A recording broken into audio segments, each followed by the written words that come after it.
Dylan, and this is Matthias. We're from They here in Amsterdam. If you don't mind, we'll present in English, though if you prefer to ask questions in Dutch, that's also okay. Matthias is Dutch, and I understand some. This is what we came to talk with you about, is avoidtheshoppingcrowds.com. It's a mobile web app, and the idea came for it first, actually, last winter, when we were coming up with an agency Christmas present for our clients and friends. And we started thinking, what is the absolute worst thing about the holidays? Matthias, what's the worst thing? Mariah Carey's All I Want for Christmas? Definitely, that's correct. But we couldn't figure out a way to get rid of Mariah Carey, so we came up with the second most annoying thing, which is shopping crowds. And we thought it would be a nice challenge with our little agency Christmas budget if we could come up with a digital tool to help people avoid the crowds. So we're going to play the case film again for people who haven't seen it, and then we'll take a closer look at some of the screens and then open it up for questions. Social media is great for connecting with people, but sometimes you'd rather just avoid people, like when you're out Christmas shopping.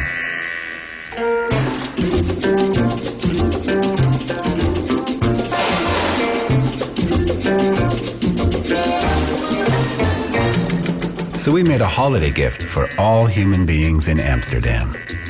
AvoidTheShoppingCrowds.com. It's a free mobile web app that gives you real-time info on which shopping areas are calm and which have become brutal consumer hellholes. How do we know where all the people are? They tell us themselves.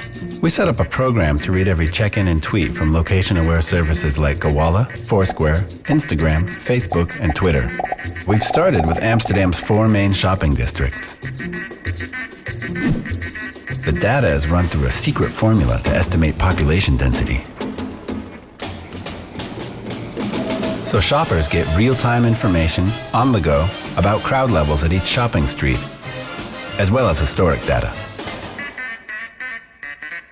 The crowds loved it. 5,000 visitors the first week, plus features in national news and international blogs. So, what's next? Well, there are lots of places people want to avoid the crowds.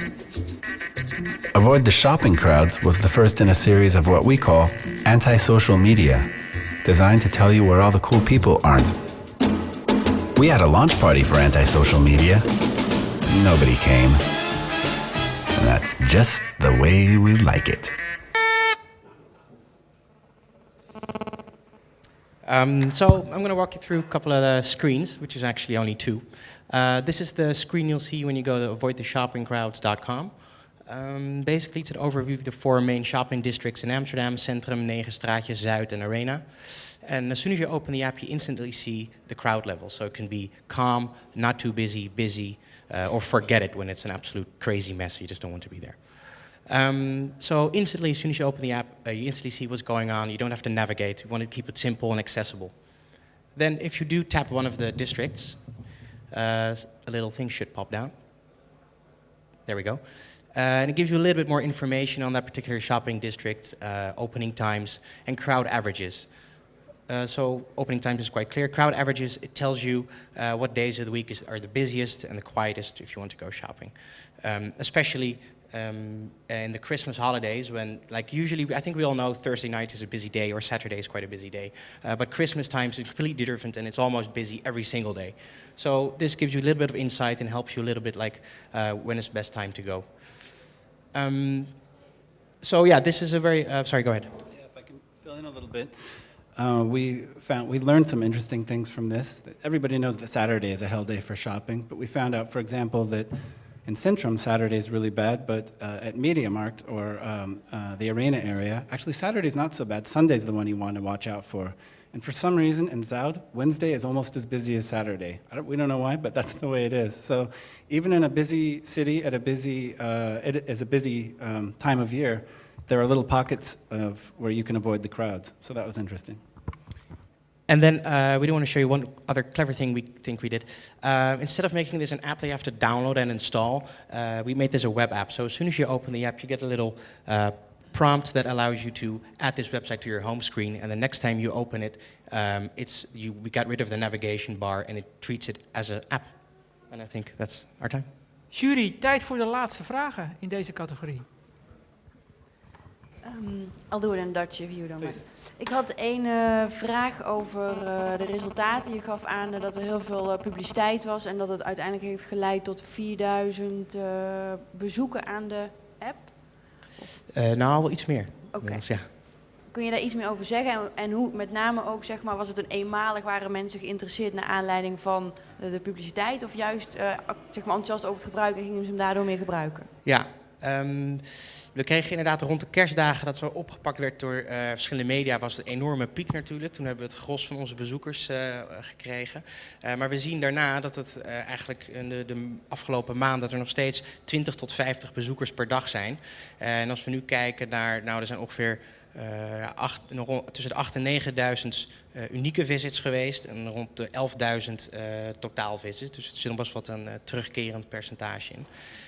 En dit is niet gepusht verder. Dit is echt puur PR en word of mouth eigenlijk. Ja. Oh, if I could say, those numbers are, I mean, they're kind of small on a national or international level, but when we think that it's just for people who are shopping in Amsterdam, there's only a few thousand people going, and if there's 50 are using the app, we were pleasantly surprised. Yeah, initially you designed it for your clients as like a Christmas present. How did they react in the end? They liked it.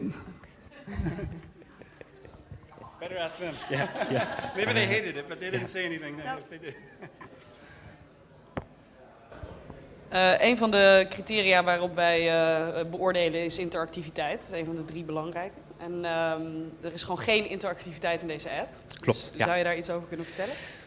Ja, het viel eigenlijk niet binnen de scope van dit specifieke project. We wilden mensen echt een gemakkelijke mobiele app bieden waarbij ze een voordeel uit konden halen en daarmee we konden bekijken wanneer ze het beste konden gaan winkelen. Maar in deze allereerste versie was het ook niet de bedoeling of de doelstelling om daar echt interactiviteit of social media-achtige elementen aan toe te voegen. We zijn wel sindsdien bezig om dit concept verder te ontwikkelen. We hebben interesse van binnen Nederland en ook buitenland, omdat je kan het eigenlijk toepassen op ongelooflijk veel verschillende contexten. En dan in sommige oplossingen is het wel heel interessant om dat toe te voegen, inderdaad. Ja.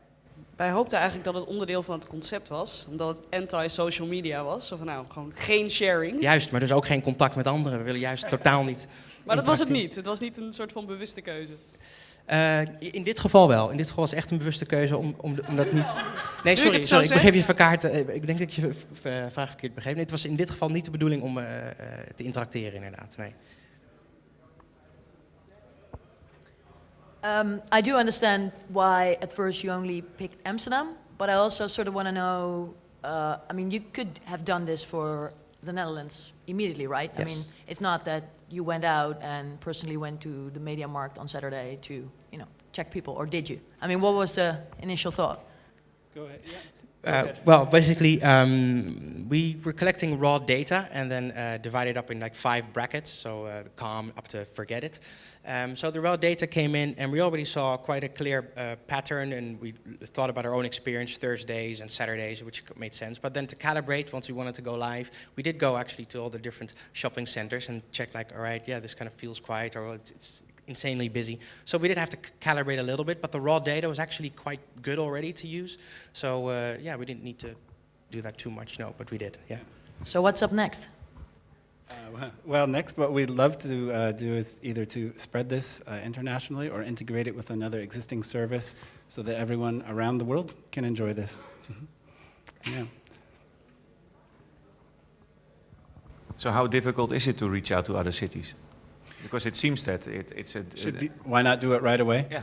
Yeah, well, for us, we wanted to make sure that we did something really well first before we tried to make it geographically ambitious. And like Matthias said, the raw data tells you a lot of the picture, but to really get relative crowd levels, we have to go there in person and calibrate it. We really rode around on our bikes to check, is this really very busy? Because say what's 100 or 500 check-ins in Arena is a different crowded level than 500 check-ins in Centrum, where everybody's checking in. So the 0 point and the high point had to be calibrated. And we said, let's just make sure this really works, and it really works well in Amsterdam, and then we'll worry about spreading it. And also add other features, like right now we have history by day, but we'd love to have history by hour, so that you can know that at 9 straatjes, 11 on Tuesday is the best time to go. So this was the first version. Oké, is er nog iets wat jullie de jury mee willen geven? Watch out for anti-social media. Yeah.